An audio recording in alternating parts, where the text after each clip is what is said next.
Welcome back to another episode of 40 Facts about the 40K universe. I am your host Gersh1 and you are watching One Mind Syndicate. Today we continue taking on viewer requests as we talk about zombie plagues in the Warhammer 40K universe. Now if you have any suggestions for video topics, please comment down below. Don't forget to put suggestion followed by whatever topic you guys would like One Mind Syndicate to create a video for. With that said, let's get into 40 facts about zombie plagues. The zombie plague, also called the Curse of Unbelief, is a deadly viral infection that was spawned by the forces of chaos and led to the creation of hordes of infectious undead zombies that threaten billions of people on many imperial worlds near the Eye of Terror.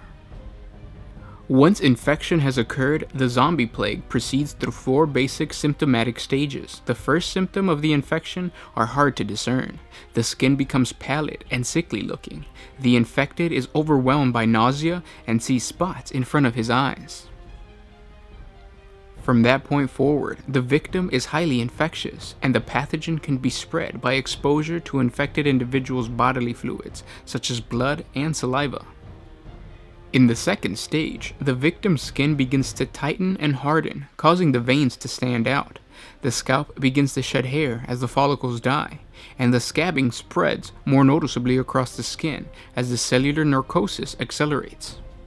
At this stage of the infection, the victim is beyond hope of a cure and becomes dangerous to others as his or her sanity begins to be overwhelmed by uncontrollable, abnormal cravings for healthy flesh. By the time the plague has progressed to its third stage, its effects are no longer capable of being overlooked. The divine perfection of the human face is now replaced by sunken cheeks, thin lips, narcotic white skin, rotting teeth, and large areas of epidermis that has been decayed into vast swaths of sweeping pus bubbles. The cellular narcosis reaches the point that the large portions of the body can now effectively be considered dead tissue. The final stage of the plague is truly horrible. Now essentially a mindless, walking corpse, the victim's advanced narcosis causes extremities to simply fall off, rotting vein bubbles under parchment-thin dead skin, and final death through a shot to the head or dismemberment is the only release from the torment. Victims of the disease in this stage are known as zombies, often congregated in large numbers as they seek out the life form that is not affected with this disease so that they can consume healthy flesh. The zombie plague is a chaos infection created through the use of chaos sorcery, blessed by Plague Lord Nurgle. The resulting physical symptoms spread rapidly before Abaddon's 13th Black Crusade and was heralded by the invasion of the plague fleet of the chaos champion Typhus. This led to the rise of numerous plague zombies on Imperial worlds and also resulted in the formation of a new branch within the Imperial Inquisition, known as the Ordo Sepulturum, which was specifically tasked with dealing with zombie plagues and similar chaos-infused biological threats to humanity.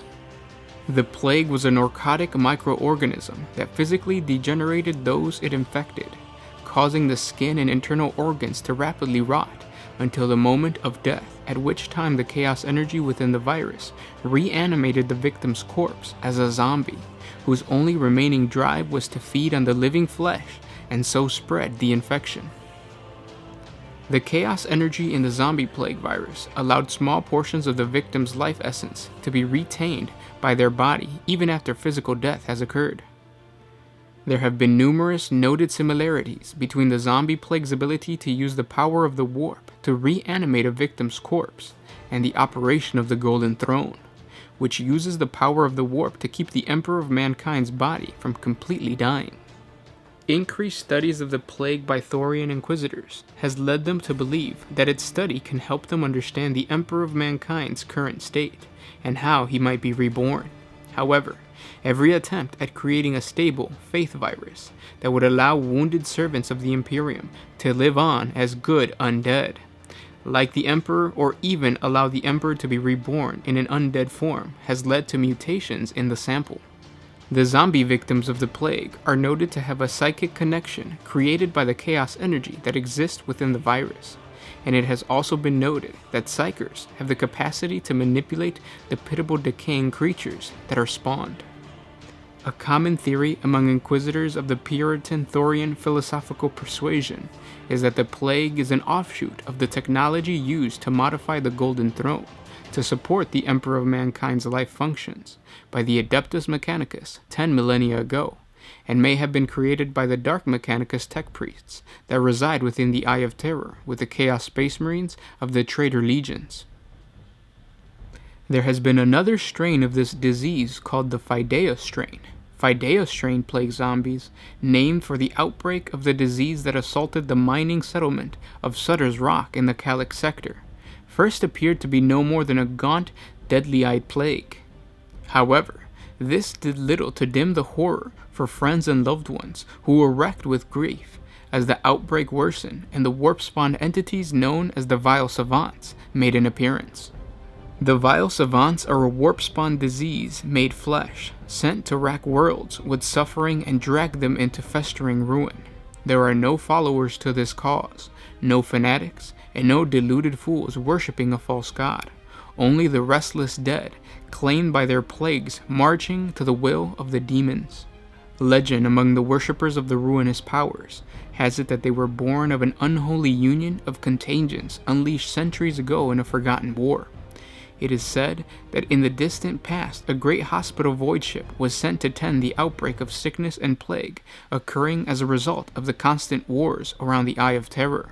Legend has it that this great ark of salvation, whose name has been lost to myth, suffered a breach in its Geller field while traveling the warp close to the Eye of Terror.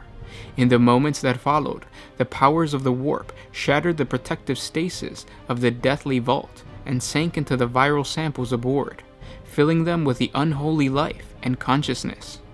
The horrors that were unleashed quickly overwhelmed most on board and sent 1,000 screaming souls into oblivion. The personnel trapped on board faced a darker fate, as a demon virus possessed them and made them into its own flesh. With this, the Vile Savants were born, embodiments of unfeeling, indiscriminate death, unleashed by the warp to wage a silent, implacable war against all life. The Savants themselves are hideous to behold, reeking and defiled biocontagion suits filled with bubbling rot that stumbles on, boneless and implacable silence as death itself. These foul entities are possessed of the skills and knowledge of their long-dead occupants, coupled with the malignant warp intelligence and the occult might of the demon of rot and pestilence. They are consumed by the hatred of all living and breathing things, and have the most horrific means of enacting their war of annihilation. The contagion that animates them is their dark harboring, spilling out through the warp and infecting a single individual whose despair attracts them from worlds away. From there, it spreads as plague, the infection running rampant and preparing the way for the Vile Savants to emerge, wreaking their vengeance and showering mankind with the gifts bestowed on them by Nurgle, the Lord of Decay. The Vile Savants are demonic entities who require no scheming mortal agent. They do not plot or foster nests of chaos cultists, nor do they answer a sorcerer's summon when called. While other cults may spread like a disease, the Vile Savants are literally a warp-spawn contagion. They spread and multiply through the flesh of reality, such as mortal viruses spread from organ to organ, choking its host with sickness until it fails and collapses. The Vile Savants have a single and consuming desire: spread their contagion and kill until nothing is left alive. These horrors cannot be bargained with, reasoned with, or diverted from their task. The Ordo Malleus believes that this most unholy contagion is the design and will of the ruinous power, called the Lord of Decay, known to some as Nurgle, father of plague and bringer of despair. As warp entities, they serve to embody several types of demonic contagions, and are categorized by the Ordo Malleus as the Fidea strain of the zombie plague. The Savants themselves are little more than murderous vessels, avatars of these hell-sent plagues.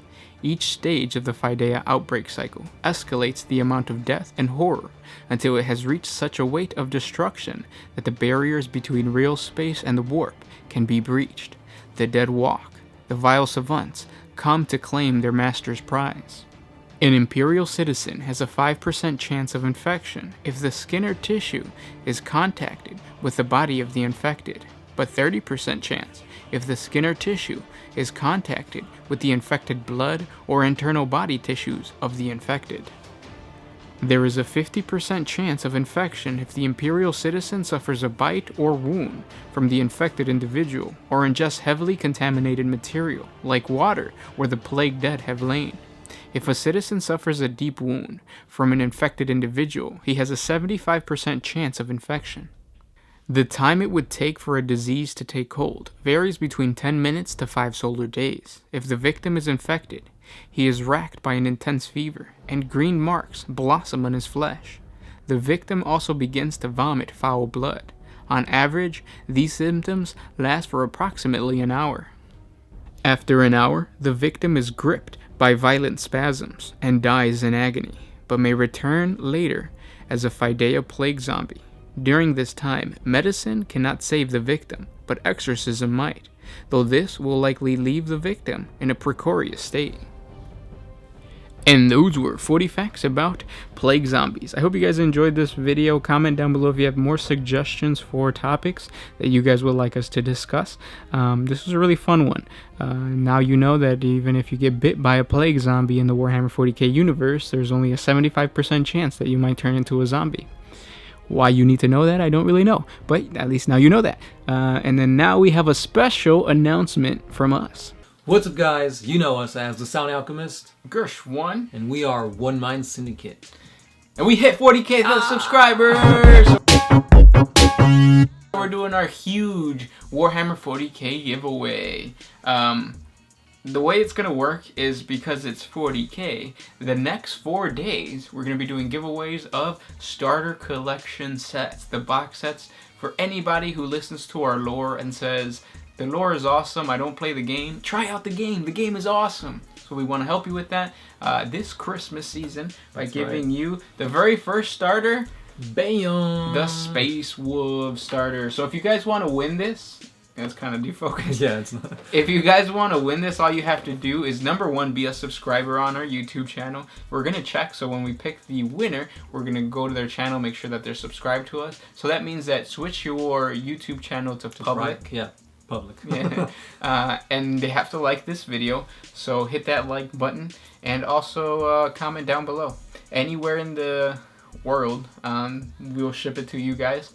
To say thank you for the 40K subscribers, and yeah, this is a really good, deal for what it is. You get a pretty good mix of regular tacticals, Captain, Thunderbolt Cavalry, really good. So don't miss out.